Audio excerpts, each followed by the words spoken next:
Primeiro, quero agradecer a presença de vocês aqui.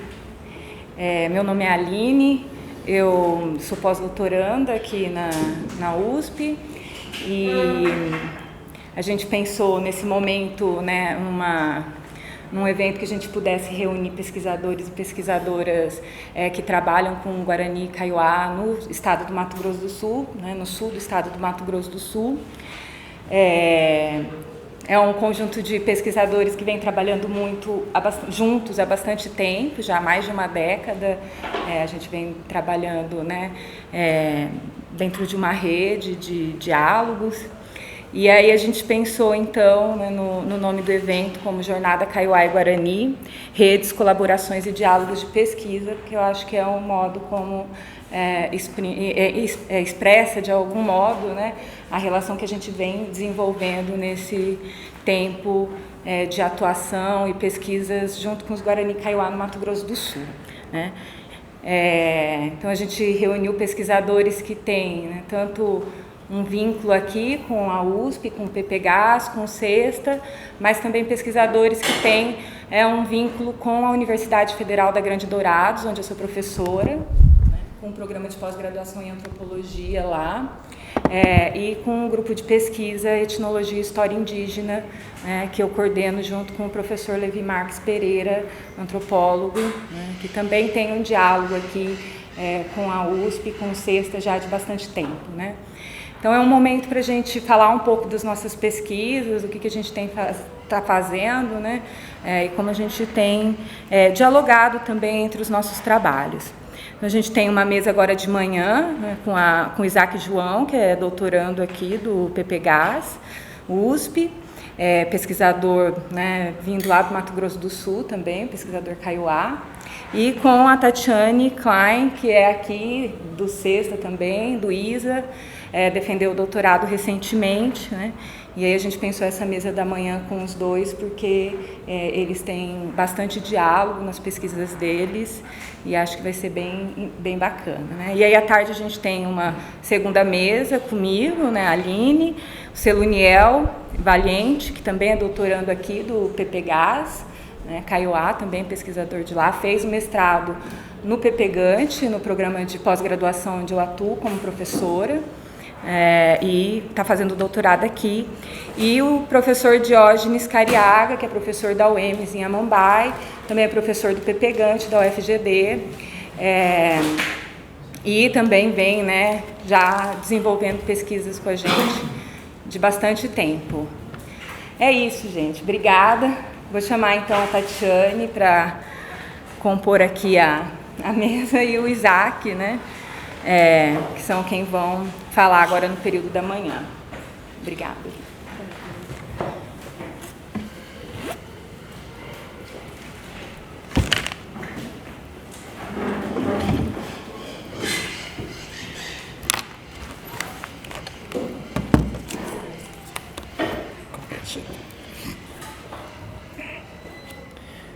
Bom dia a todos.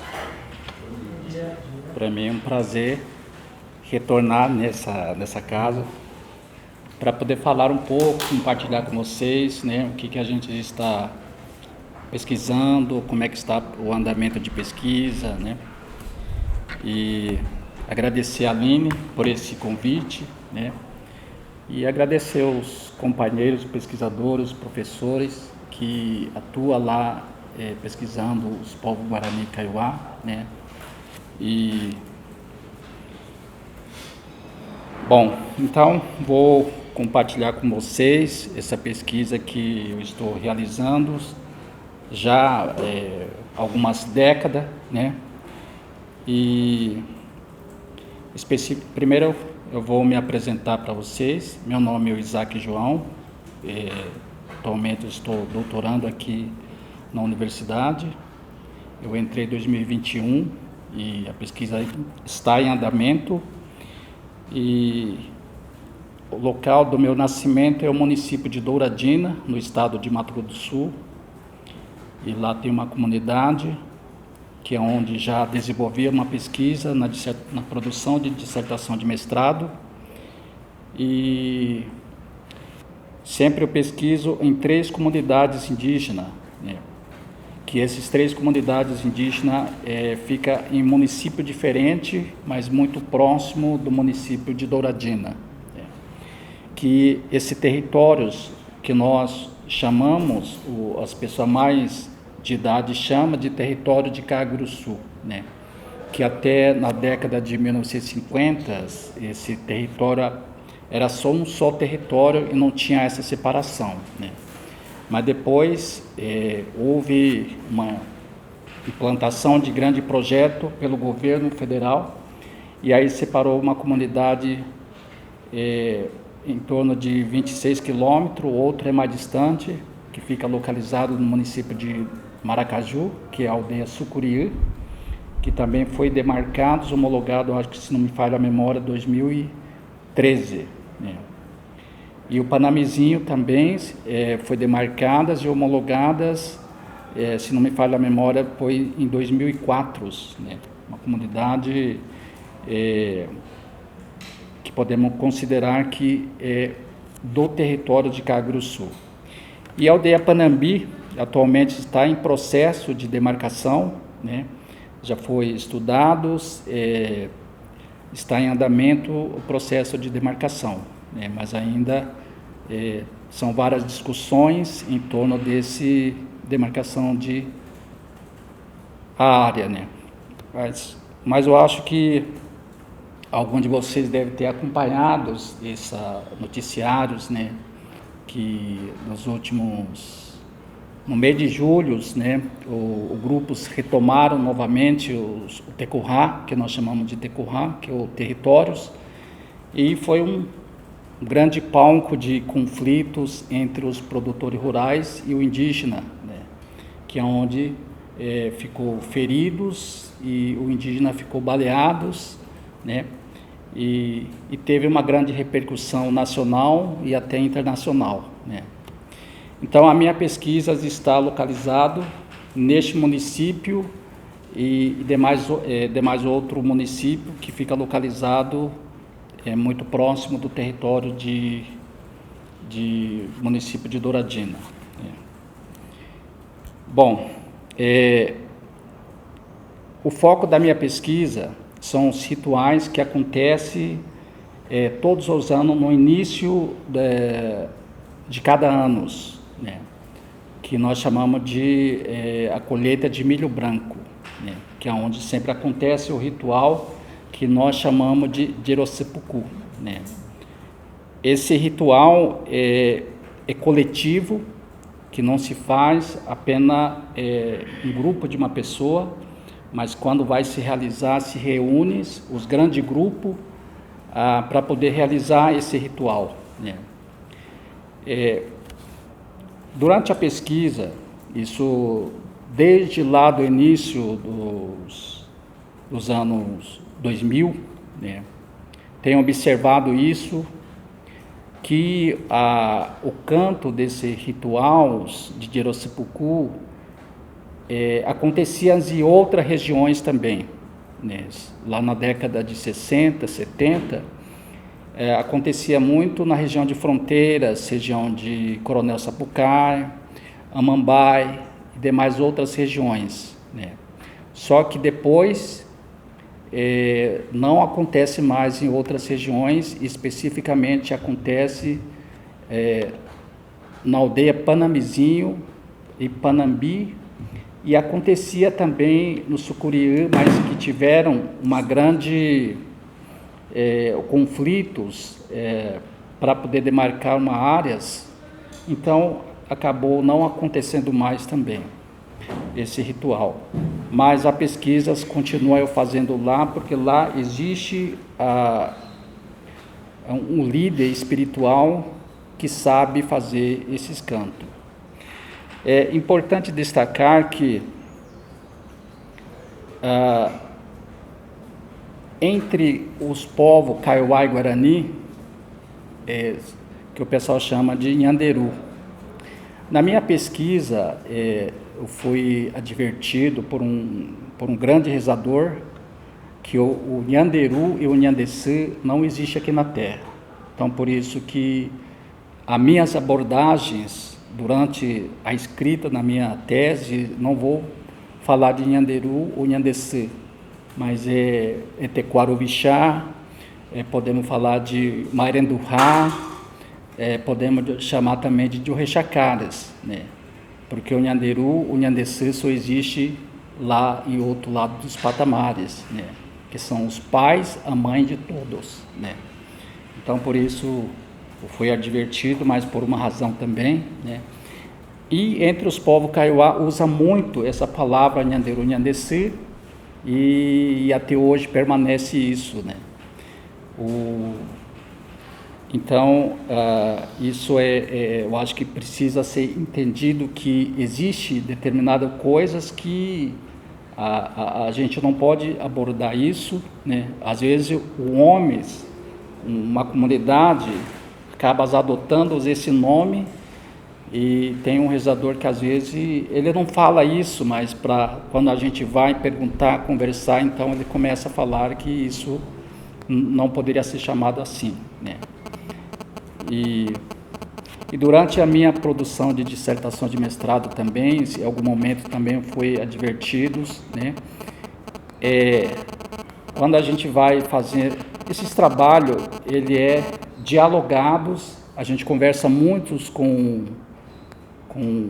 mais idosos, conversa muito com pessoas experientes, né? Que sabe conduzir esses cantos. Nem todos têm esses cantos, né? Até na década de 90, existia muitos líderes espirituais que tinham esses cantos, porque esses cantos ele é muito longa, e o aprendizado leva por muitos anos, né? Em torno de 10 a 20 anos, ou pode ser até mais, porque ele precisa ouvir esses cantos e juntamente com a comunidade praticar no coletivos, né? E depois ser avaliado por uma pessoa experiente se ele realmente sabe conduzir esses cantos, né? Então a pesquisa, né, está sendo conduzida por mim, o Isaac. Para mim torna-se, apesar de ser um indígena falante da língua, mas é uma experiência para mim, um grande desafio também, né, de poder estar pesquisando sobre o povo, do meu povo, e ao mesmo tempo também eu faço parte dessas comunidades, né. Então, uma pesquisa que realmente eu faço, isso foi também advertido na qualificação, né?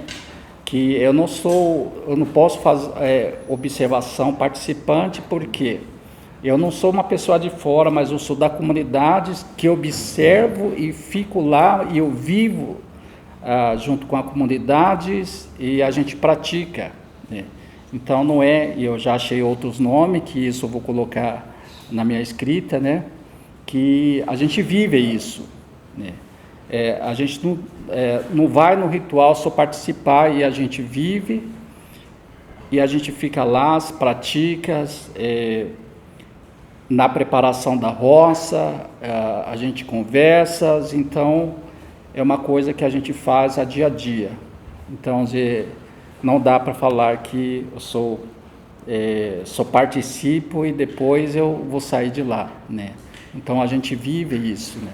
Então, com isso também a gente começa a aprender muitas coisas que tem coisas que não é para a gente colocar no papel, isso o mais experiente que fala, mas que a gente vive isso, a gente pratica isso, né? E outra coisa que a gente precisa ser colocado no papel, né? Porque certamente vai existir as gerações novas que precisam saber sobre esse ritual, né? O mais preocupante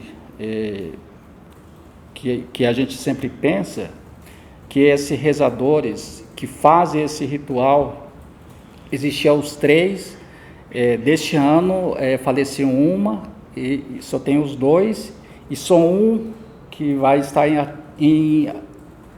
podemos falar de um bom estado físico para poder fazer esse ritual, que o outro está muito mais de idade avançado e certamente ele não vai mais suportar de fazer esse ritual, né?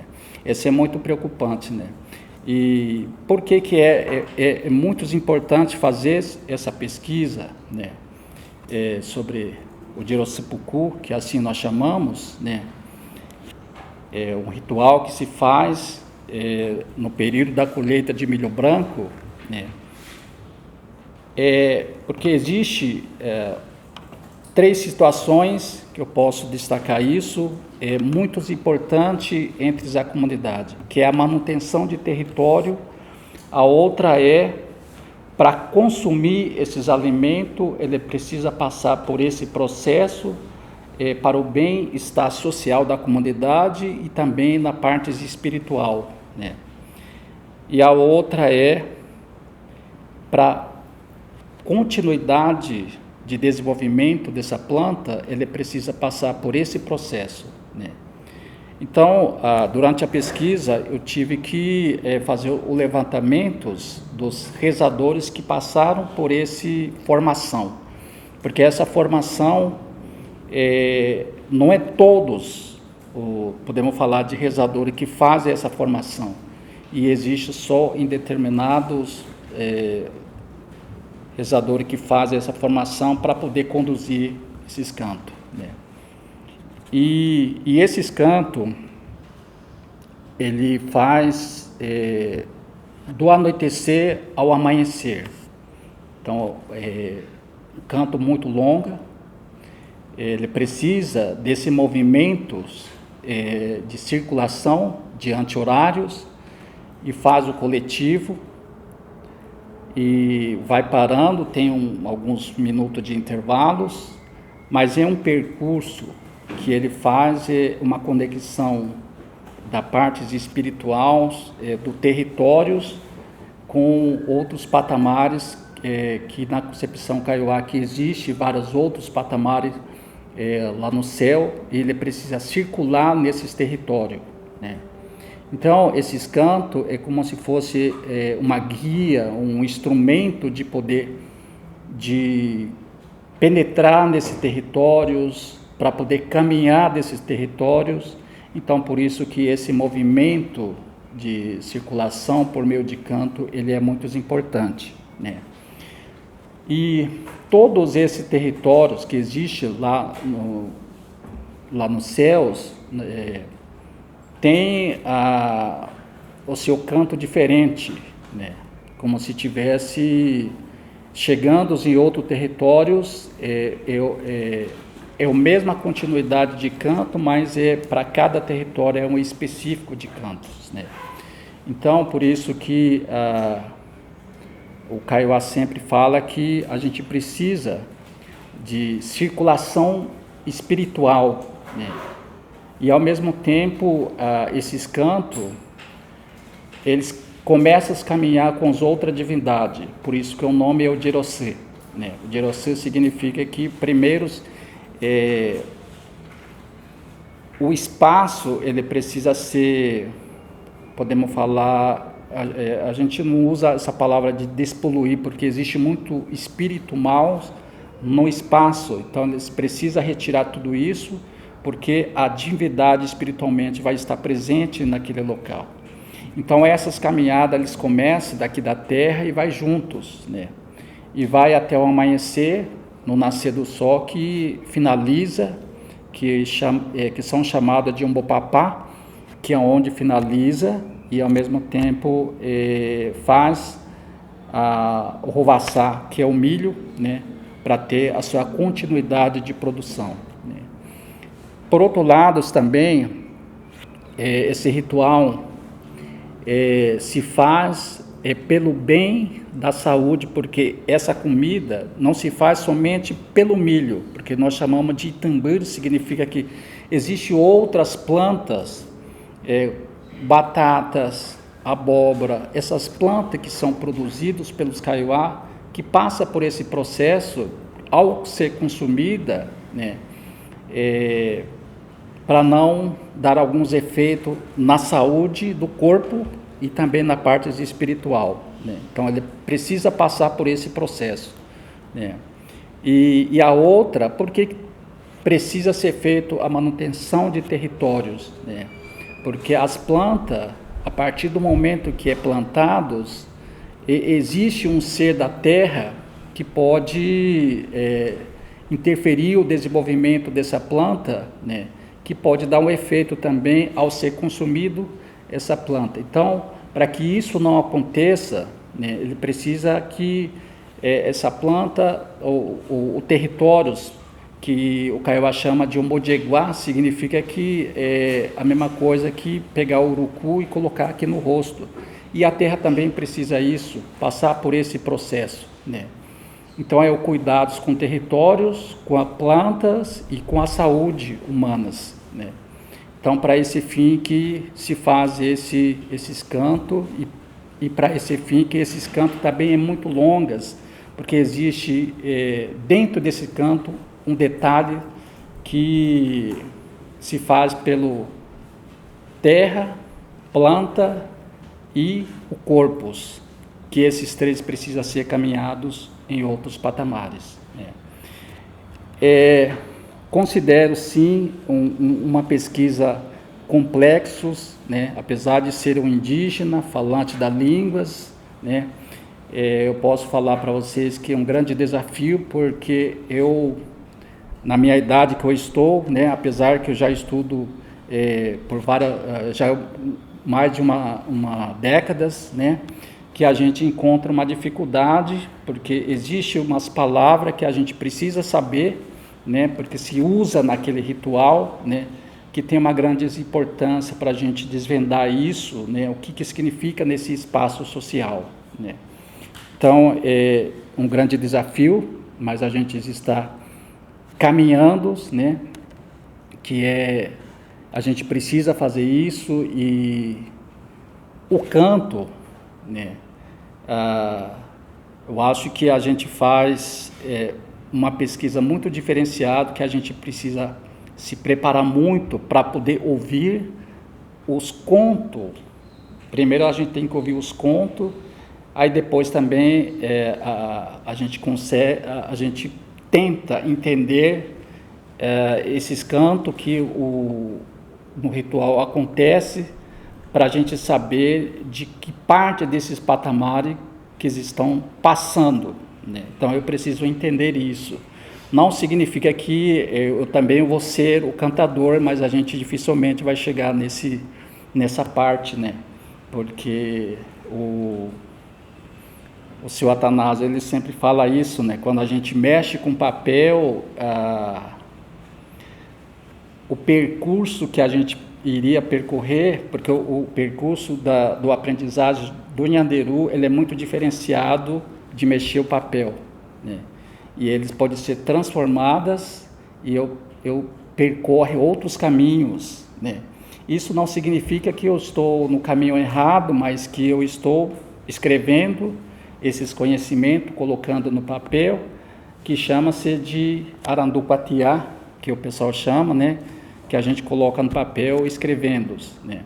Agora, o conhecimento, os saberes, que o Kaiowá chama de aranduca-agur, né? É um saberes para a vida, e a importância de aprender esses cantos para poder fazer o bem, o espaço social, e também cuidar da parte social coletivo, e cuidar dos territórios, das plantas.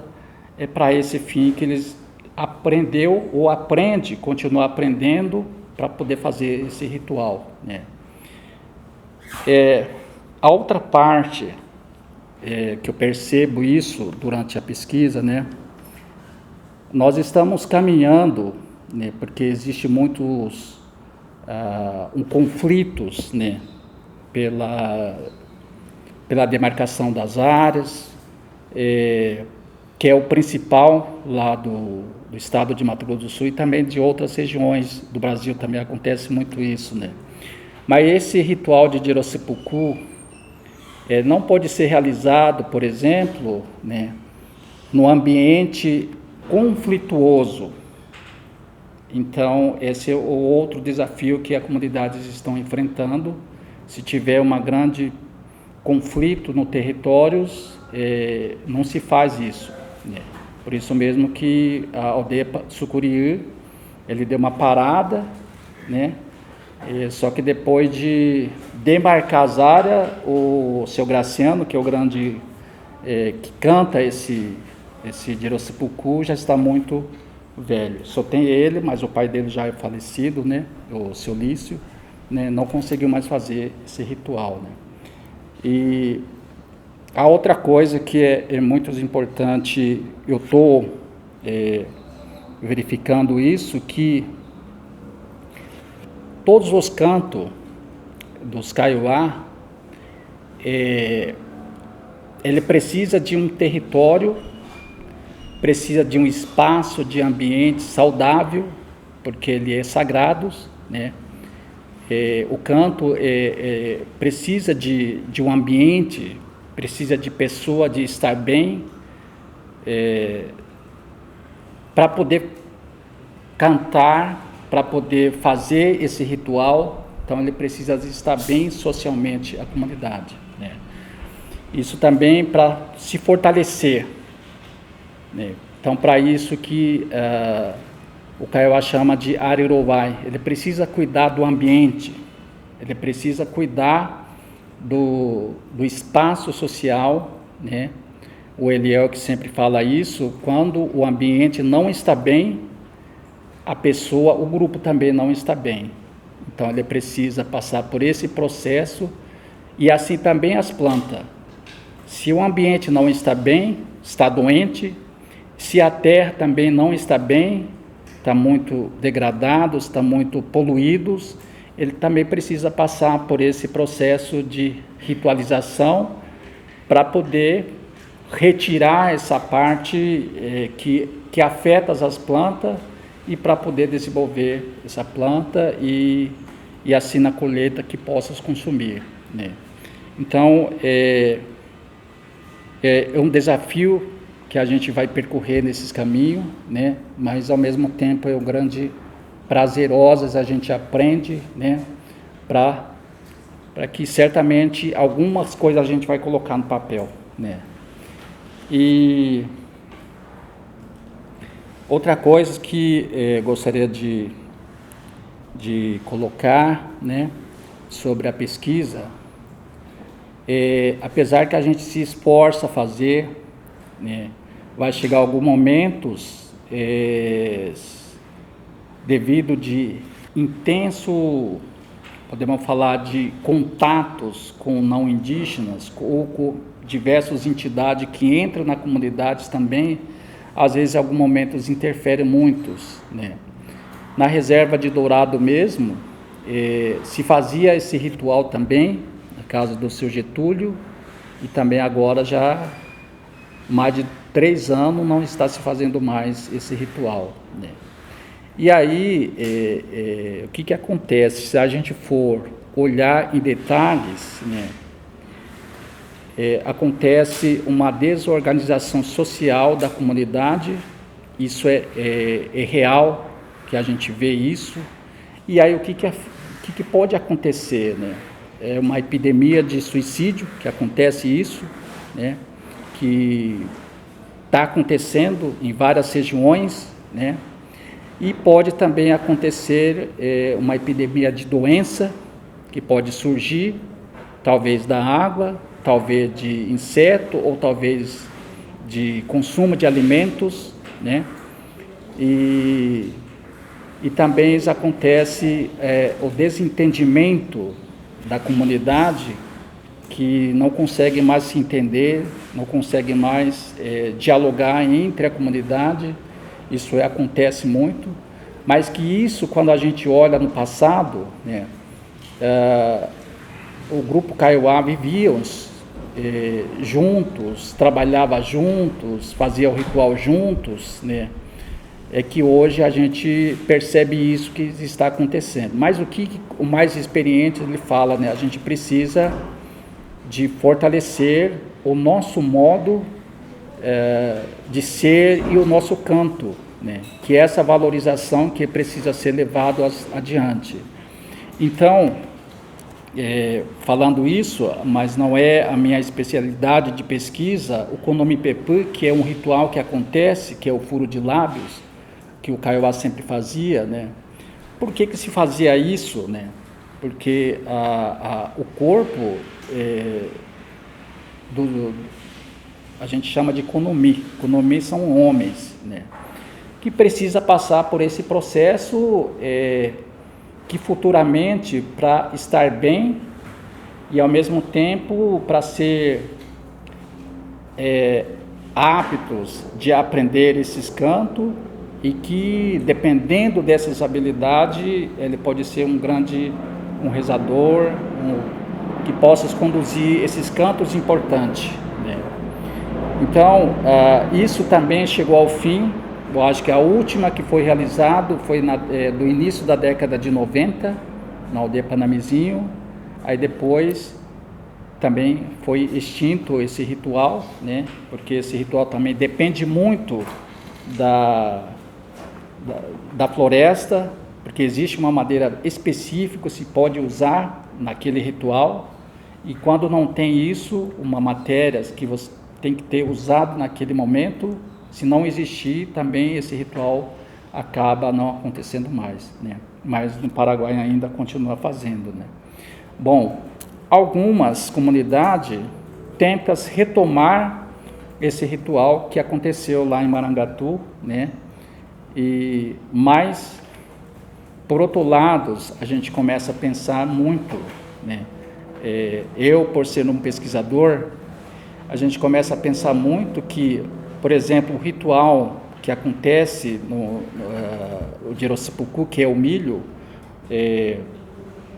começa a se empobrecer muito, né? Porque se a gente for olhar na década de 70, 80, era uma grande farturas que existia naquele local, que o pessoal consumia, mas que existe também vários florestas em torno, e lá existiam muito os animais silvestres que o pessoal pega para comer, a carnes, né? Mas hoje, se a gente for assistir o ritual de Jirocipucu, precisa de uma cesta básica que a FUNAI arrume para poder fazer essa comida, né? Mas o canto ele continua sendo, tentando se fortalecer, né? Então, por esse lado também, eu fico olhando, né, que se faz esse ritual, mas se faz num ambiente muito empobrecido, né? Ao mesmo tempo, essa é uma luta diária do povo Kaiowá, né? Tentando se fortalecer, né? Mas, ao mesmo tempo, a gente vê as coisas acontecendo, né? Que é uma coisa externa acontecendo com a comunidade, acaba afetando também esse modo de organização de ritual, né? E há outras que eu quero falar para finalizar minhas falas. A gente pensa muito até que pontos que vai resistir esse ritual, né? Imagina, se não existe mais uma pessoa para poder conduzir esse ritual, o que vai ser da comunidade, né? E alguns pesquisadores também já me perguntaram para mim, não dá para fazer, formar outra pessoa que ele possa conduzir esses cantos? A gente pensa muito, né? Porque umas escolas para formar outros, uma grande pessoa de líder espiritual, um grande rezador ou uma grande rezadora, se torna muito difícil, né, na comunidade, né? Porque o espaço é inapropriado para fazer isso. Ele precisa de um espaço bom que é onde pudesse fazer essa formação, né? Mas isso não está acontecendo mais.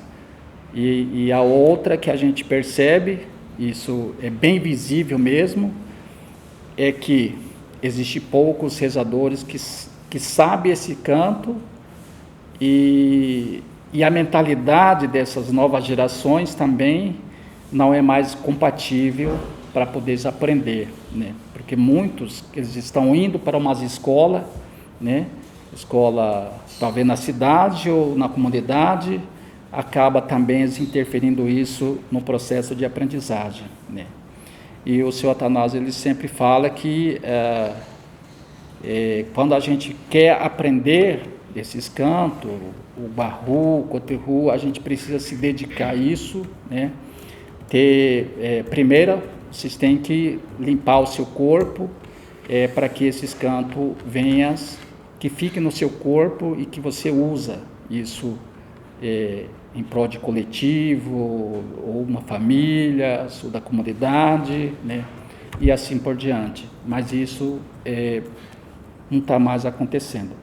Então, estou fazendo um grande resumo aqui, né, do ponto de vista, toda vez que a gente faz essa pesquisa, a gente percebe isso, né, e existem implicações, né, que pode surgir a partir do momento que esse ritual não acontece mais na comunidade, né, mas a comunidade se esforça a manter esse ritual, né, mas existe, por outro lado, a insuficiência de um rezador que possa conduzir esse ritual. Então, é uma pesquisa que eu considero muito importante, mas ao mesmo tempo é um grande desafio e ao mesmo tempo também que até quando esse ritual vai persistir, né, entre a comunidade Kaiowá. Então, mais ou menos é isso. Obrigado mais uma vez a presença de vocês. E vou estar à disposição para que a gente possa dialogar com vocês.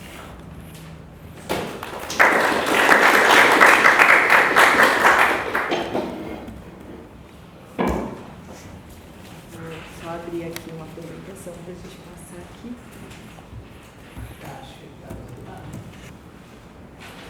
A internet não ajuda muito.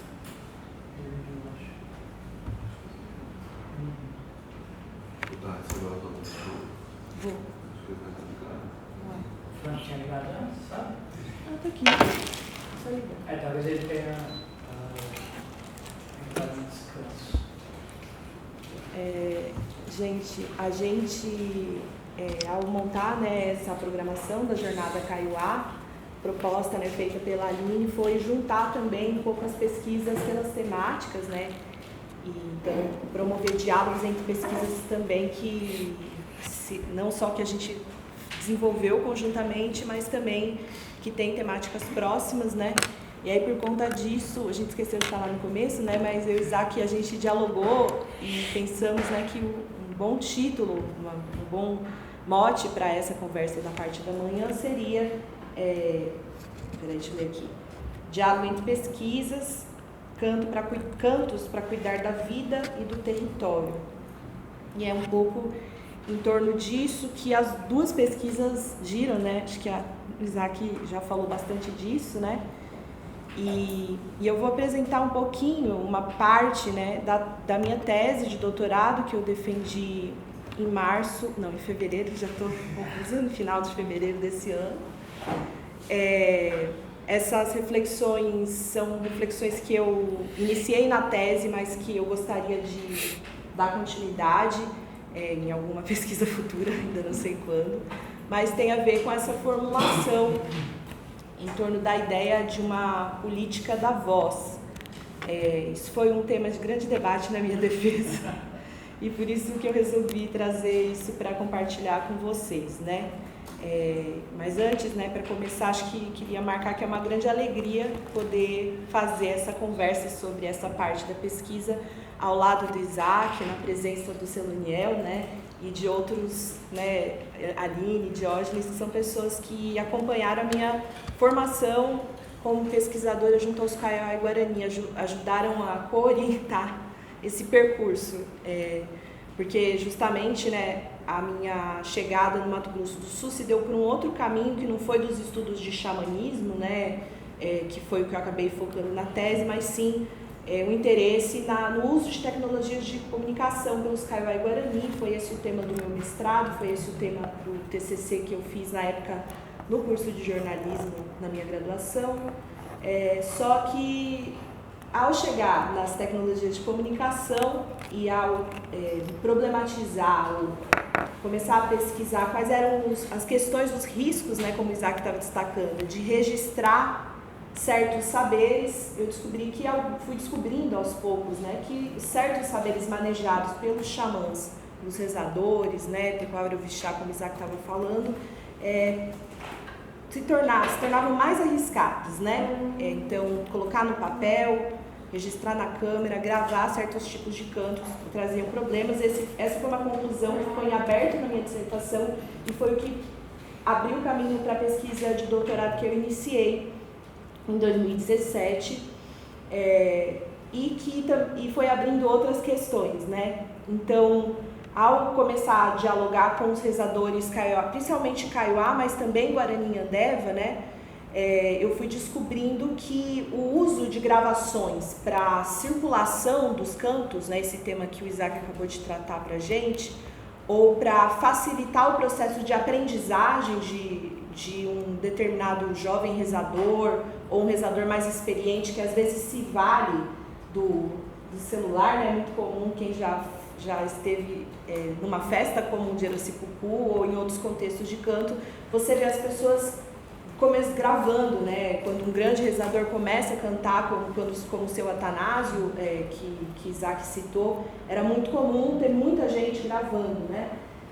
E isso era uma coisa que me chamava a atenção desde essas primeiras pesquisas, mas muito logo, durante essa aproximação maior com os rezadores, eu fui aprendendo que essa era uma maneira equivocada, né, de aprender, justamente por conta das transformações, dos efeitos que essas gravações poderiam gerar, não só para quem está ali tentando aprender, que não vai ter o canto efetivamente incorporado, né, assentado no seu corpo, ou seja, ele não vai aprender adequadamente, mas também os riscos de alguns tipos de cantos, dependendo do contexto de audição, de escuta, né? Então, alguns tipos de canto poderiam ter esse risco. Mas eu não vou falar exatamente sobre isso, né? Estou trazendo esse tema porque foi um pouco o que propulsionou o início desse projeto de pesquisa, mas eu queria focar mais nessa ideia do cantar como, que é algo que foi aparecendo para mim também durante o acompanhamento das festas de Aracipucu e também das grandes assembleias dos Kaiowá e Guarani, que são reuniões de cantadores, né? Que são, ao mesmo tempo que são assembleias, são grandes rezas, né? Antigamente, nos anos 80, as Atiguaçu eram chamadas de Jeroquiguaçu, e também dos contextos de Jeroquê, que são feitos hoje fora do espaço dos rituais, né? Como Isaac estava dizendo, desse contexto que ele comentou como um contexto empobrecido dos rituais, né? Ou de rituais que não estão sendo mais feitos. A gente tem uma multiplicação de espaços onde os Jeroquê, que são as sessões de canto reza, começam a ser feitos, né? E aí então a gente vai ter Jeroquê que acontecem nas universidades, Jeroquê que vão acontecer nas escolas, Jeroquê que vão acontecer em começo de reunião da FUNAI, enfim, políticas públicas em geral. Então tem uma multiplicação de espaços em que os cantos passam a circular. E foi um pouco esses contextos que eu elegi como foco da pesquisa, que é um contexto então de transformações desses saberes, né, de transformações indígenas.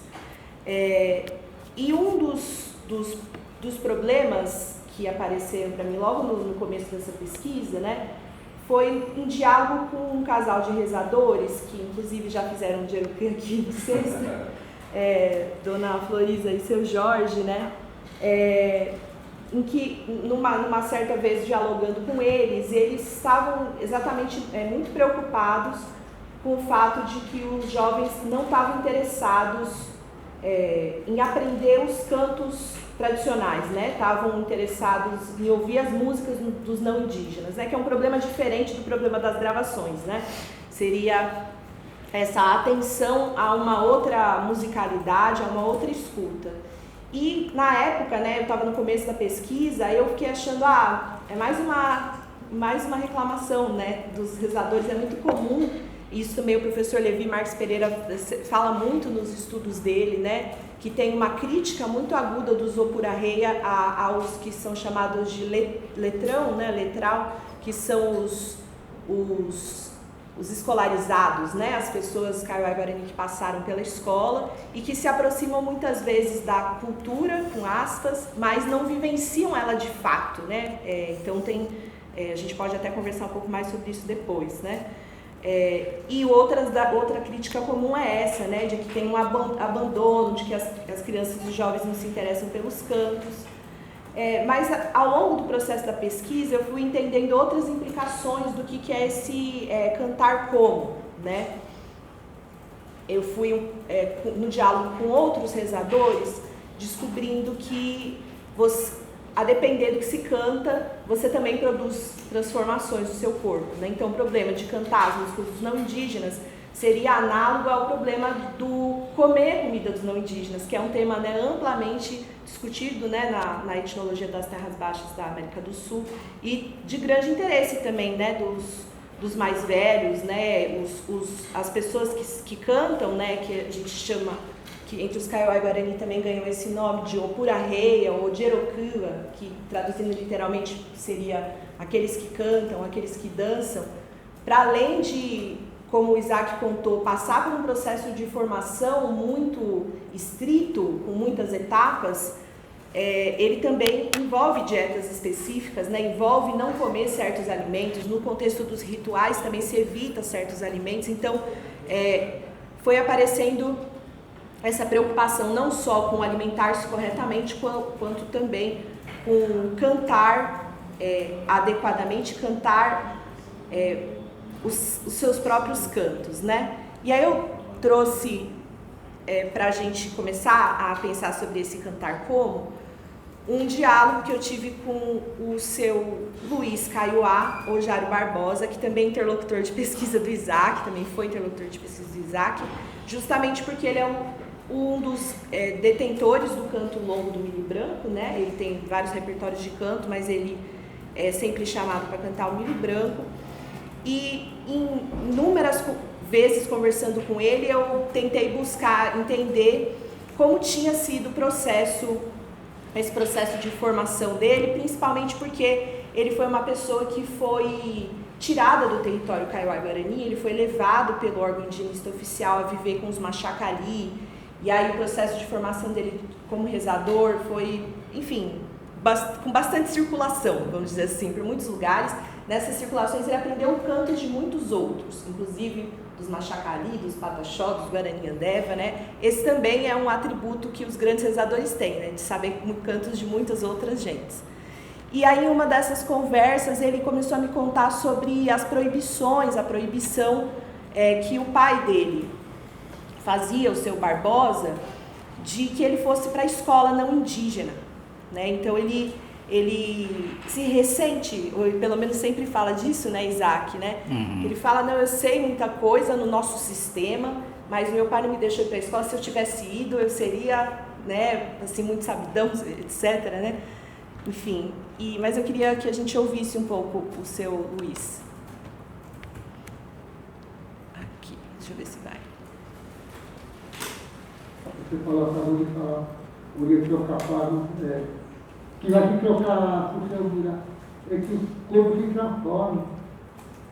Tudo que você utiliza contra a mão, isso daqui muda, se transforma para outra coisa. Aqui nós estamos em outro mundo. Se você se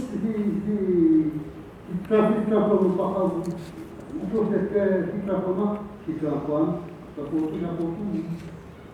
Lá embaixo se trata de outro planeta. Então, por que fala que troca tudo? Troca. Se você errou, hoje, como hoje estamos na Terra, né, está tudo trocado. Né? Eu não é nada, é outra pessoa. Eu sou uma. Ouve o sertanejo, ouve aquele música do Paraguai, vejo aquele canto da música, a flashback do Internacional, tudo quanto. Então, o que vai usar? Nós óleo, nós usa a gordura de porco, usa a gordura de vaca, carne de vaca, carne de leite, mas só que nós estamos fora do caminho.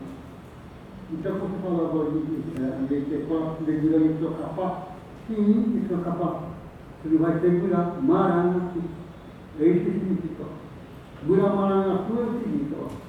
Esse aí já é o resto que nem está aqui nesse destaque da frase, difícil de ouvir, né? Acho que a gravação também ficou baixa, mas eu destaquei justamente esse trecho da fala do Sr. Luiz, porque é um momento em que eu comecei a entender melhor como acontece isso que o Isaac comentou com a gente, né? Desses caminhos que vão se abrindo a depender de como a pessoa é produzida, né? A depender do processo de aprendizagem, a aproximação que ela tem com os cantos reza, a aproximação que ela vai tendo com outros tipos de canto, com outros recô, né? Recô é o termo, né, que a gente pode também fazer um grande debate aqui nesse seminário sobre ele, mas tem muitos Kaiowá Guarani que traduzem ele como sistema, né? O nosso sistema, o nosso modo de existência, daria para aproximar numa linguagem mais antropologiana, laturiana, não sei. Mas ao cantar como, né, eu fui descobrindo ao longo da pesquisa, em diálogos como esse com o Sr. Luiz, mas com outros rezadores também, você se aproxima do recô desses outros, então você transforma também, né, você se transforma também. E aqui ele especificamente está falando da transformação de uma coisa muito específica, que é a transformação do Awu, ou Nhé, que é um conceito também muito importante para todos os povos Guarani, né? Acho que se tem mais estudiosos de Guarani aqui, também devem ter ouvido isso dos Guarani Mbiá, dos Guarani Andeva, e que a gente pode traduzir como princípio vital, entre outras traduções possíveis, mas que na tese eu busquei enfatizar uma tradução do Guarru enquanto voz, né? Justamente para enfatizar essas transformações que acontecem por meio do cantar, né? Então, esse caminho de aprender a cantar como depende, dentro do processo de aprendizagem dos cantos, do sentido da escuta, né? Que é o sentido, como o Isaac chegou a comentar, que é mais valorizado. Acho que comentou ontem, não comentou agora, né? Já estou confundindo as falas. É um dos sentidos mais valorizados, né, no processo de aprendizagem dos cantos reza, mas depende também do cantar junto e aprender a cantar como, né? Então, por isso que quando um jovem ou uma pessoa que está no processo de formação como o Purareia, ele precisa, como ouvi isso muito, acompanhar um rezador, né? Precisa estar sempre junto, né? Então, se tivesse alguém aqui, tivesse o seu auxiliar, o seu aprendiz, ele tem que estar sempre cantando junto, justamente para se transformar como aquela pessoa, né? Isso porque também, como eu destaquei nesse slide, entre os Kaiowá e Guarani, isso é uma explicação trazida pelo professor Eliel Benites na dissertação dele, existe uma concepção de que o canto é a própria pessoa que canta, né? Então, ele é ao mesmo tempo a via por onde se busca o conhecimento e também produz essa pessoa, né? Então, existe embora os detentores originários, vamos dizer, desses cantos, né, estejam nesses outros patamares celestes dos quais o Isaac nos falou, cada pessoa carrega consigo cantos que são seus, então isso ganha uma marca do Awu daquela pessoa, né, da voz daquela pessoa. E a gente, né, pode ouvir, a gente vai ouvir aqui a voz do seu Luiz, agora cantando, e isso também, por isso, é passado de pessoa para pessoa, né? É passado para as pessoas que se aproximam para aprender com aquele. E nisso se formam o que vários estudos anteriores destacaram e chamaram de escolas de reza, né? Então, a pesquisa do Isaac, do professor Levi, da Daisy Montardo, do Spence Pimentel, do Fábio Mura, que não está citado aí, falaram muito de como que esse processo de transmissão, de circulação dos cantos, entre quem canta como e quem canta junto, instaura essas escolas, Mas, ao mesmo tempo, não é apenas uma transmissão, uma aprendizagem de uma pessoa para outra. É uma aprendizagem em coro. Isso foi uma outra das coisas que eu busquei enfatizar nessa pesquisa. Aprendizagem em coro? Em coro. Coral. Não, em coro. Em coro. Que é feita de modo coletivo, né? Que é cantada necessariamente de modo coletivo. Então, eu vou botar um exemplo para vocês ouvirem.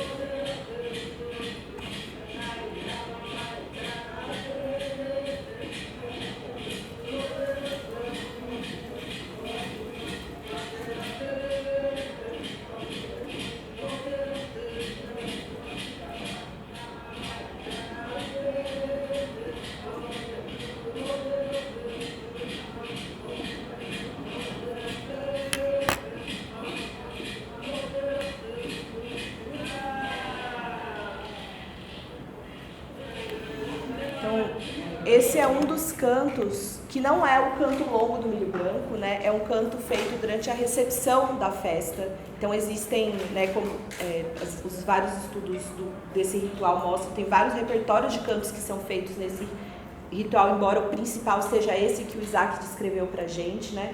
Mas o tempo todo nessas festas, nesses momentos de Erokü, independente de ser um grande ritual ou de ser um momento de canto na universidade, as pessoas são instadas, elas têm que chegar com seus cantos, elas têm que trazer os seus próprios cantos. Nesse momento que vocês ouviram, era o momento de chegada de um grupo nessa festa, em que o canto que deu para transcrever é esse que está aí na tela, né, que é o Monindo de Erokü, em que as cantadoras da comunidade anfitriã, que era o Guirá Cambiã, na terra de Napanã, Vila Guarica, né, da onde o Isaac é também, elas estão cantando para Jacairá, que é o dono do Milho Branco, né, e o grupo que chega está cantando um contracanto, né, sonoramente um contracanto, mas vem com os seus cantos, né, e nós somos não indígenas, não temos canto em geral, temos que ser acompanhados pelos rezadores,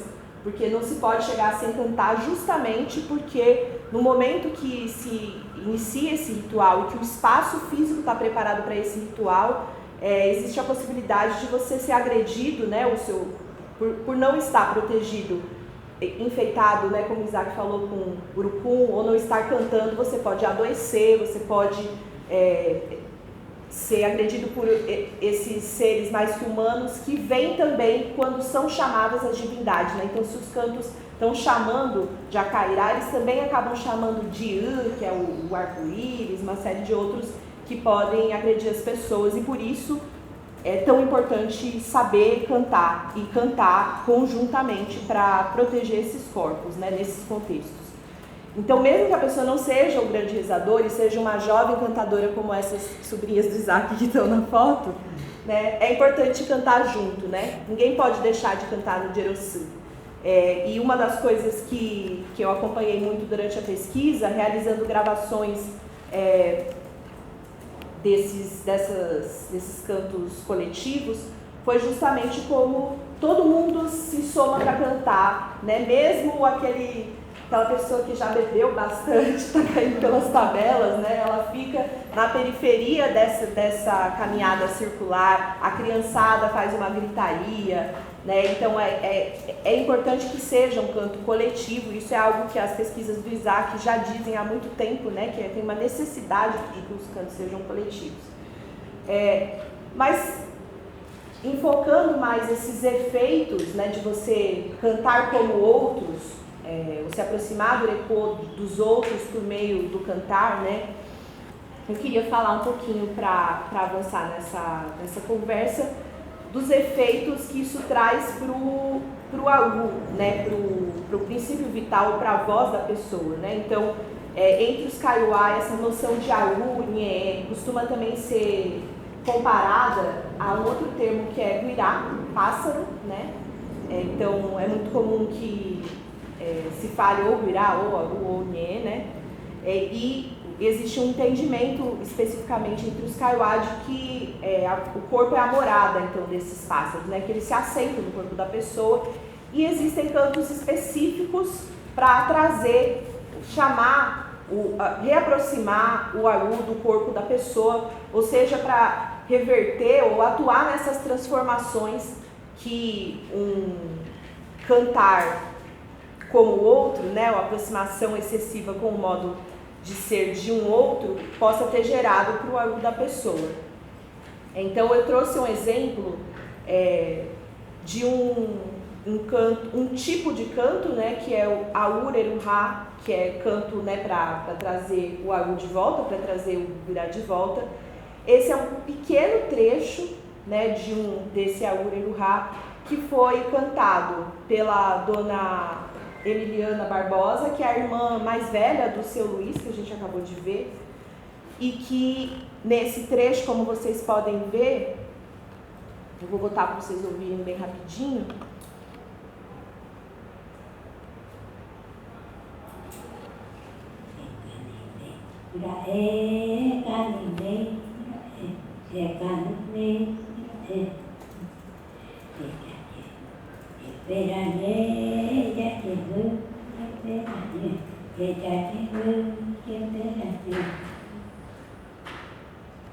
É bem curtinho mesmo, né? Esse é uma sequência de cantos bem longa, né? E que pode ser feita em vários contextos, né, Isaac? O Aur-Eruhá pode ser usado tanto no processo de nominação, quando a criança é pequenininha, né? Os Kaiowá fazem o batismo de uma forma bem reservada, né? Sem presença de muita gente. Geralmente se faz o Aur-Eruhá para chamar o Nhé, a voz da criança, para se assentar no corpo, mas também pode ser feita com variações, né, no contexto de adoecimento, quando a pessoa teve o seu Aru afastado do seu corpo. E na tradução, que foi feita em diálogo com a Michelle Conscienza, que é cineasta também, né, e registra esses cantos reza, né, tem documentários também sobre o Jerossipupu, a gente consegue ver que ela chama pássaros justamente para voltar para esse corpo, né? Esse aqui eu trouxe só um trechinho, mas tem uma sequência de outros pássaros que vão aparecendo no canto. Então, é por esses efeitos transformativos, né, no corpo, nas plantas, na terra, né, como o Isaac falou, que os cantos reza dos Kaiowá e Guarani, e aí isso é algo que vale para todos os cantos, eu acho que a gente pode estender isso para todos os tipos de cantos dos Kaiowá, não só para o Aur-Eruhá, não só para o Jerossipupu, canto longo, mas eles são descritos, né, por um pesquisador também que acho que vocês conhecem, o Anastácio Peralta, Kaiowá, como tecnologias espirituais, né? Ele também chama de tecnologias espirituais as sementes tradicionais, né, e as roças dos Kaiowá e Guarani, né?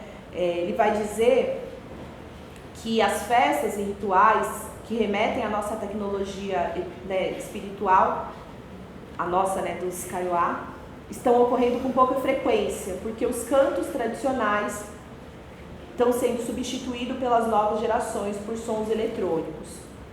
Então, a partir dessa interlocução com o pensamento do Anastácio Peralta, eu fui entendendo, né, que aquela conversa, aquele diálogo com os rezadores que eu tive no começo da minha pesquisa, que parecia que era só uma preocupação dos mais velhos sobre os jovens estarem cantando como os não indígenas, na verdade tinha efeitos muito dramáticos, né, como o Isaac também contou aqui no começo da nossa mesa, sobre o futuro dos Kaiowá e Guarani, né, justamente esse deixar de utilizar essas tecnologias espirituais produz transformações em todas essas instâncias.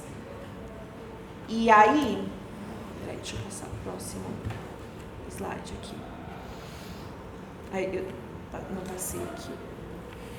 Só que, para além disso, né, esse é um outro tema que eu acabo abordando na tese, e por isso eu estou buscando pensar todas essas coisas na tese enquanto uma política da voz, do mesmo jeito que você cantar como os não indígenas produzem transformações sobre o modo de existência dos Kaiowá e Guarani, esses cantos reza também são usados para transformar outras relações, ou seja, para fazer são fundamentais na ação política dos Kaiowá e Guarani, foram eleitos, como eu disse mais cedo, como a principal arma no processo de recuperação territorial, no processo, então, de constituição da Atiguaçu, enquanto essa grande assembleia do povo Kaiowá e Guarani, e são fundamentais nas ações de retomada de terra e na permanência das pessoas nas retomadas, E aí existem alguns tipos de cantos que são especificamente utilizados nesses contextos,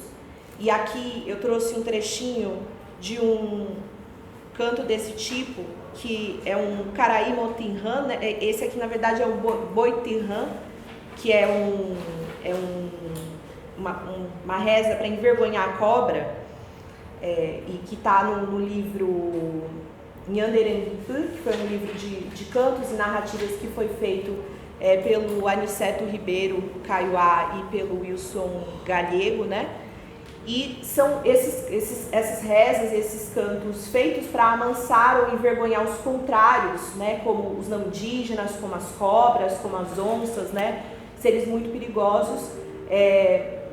São bastante difíceis da gente conversar sobre com os rezadores, Muito raramente eu desconheço pessoas que gravaram esses cantos justamente pelo risco que eles implicam, Tem outros tipos de cantos usados nesse contexto que são traduzidos como tecopapá, que são cantos que têm capacidade de atear fogo, ou criar riscos grandiosos, assim. Mas para além dessas que são bastante agressivas, quando a gente olha para as traduções desses Tinhan, que são utilizados no contexto de luta pela terra, a gente vê que a intenção, quando a gente olha para as traduções, é justamente envergonhar o interlocutor, Então, em muitos deles, a gente, quando se refere, por exemplo, à onça, utiliza o pronome adequado para falar com a onça, chama de tio, meu avô, por favor, se ajoelhe, enfim, tem coisas desse tipo, Quem traduziu muitos cantos desse foi o próprio Egon Schaden,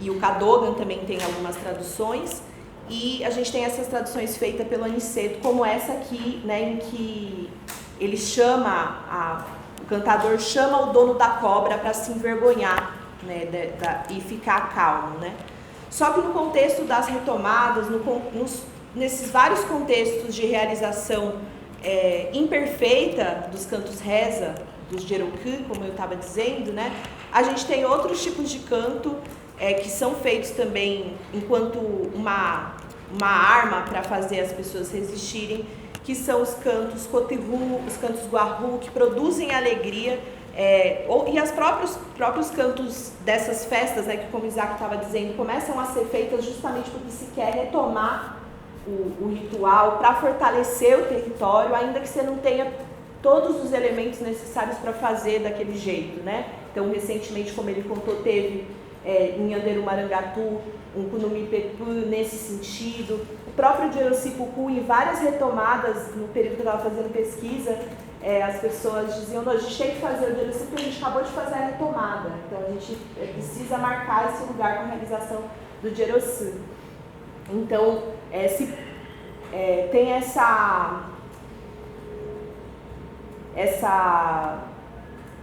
esse conjunto de cantos que acaba sendo mobilizado, ainda que não se tenha, como Isaac estava dizendo, os grandes especialistas na ativa e formando novos cantadores, E aí, para terminar, tem uma última expressão que eu pude acompanhar dessa política da voz, dessas políticas da voz no plural, que tem a ver com fazer esses cantos circularem também nessas outras plataformas que são os registros audiovisuais, os registros escritos, e aí a gente até esteve ontem falando sobre isso lá no ISA, que foi o processo de registrar e transformar em livro um conjunto de 26 cantos guarru que foi organizado e traduzido pelo Isaac, junto com o seu Atanásio Teixeira, e que eu queria trazer aqui como um exemplo final desse cantar como, né?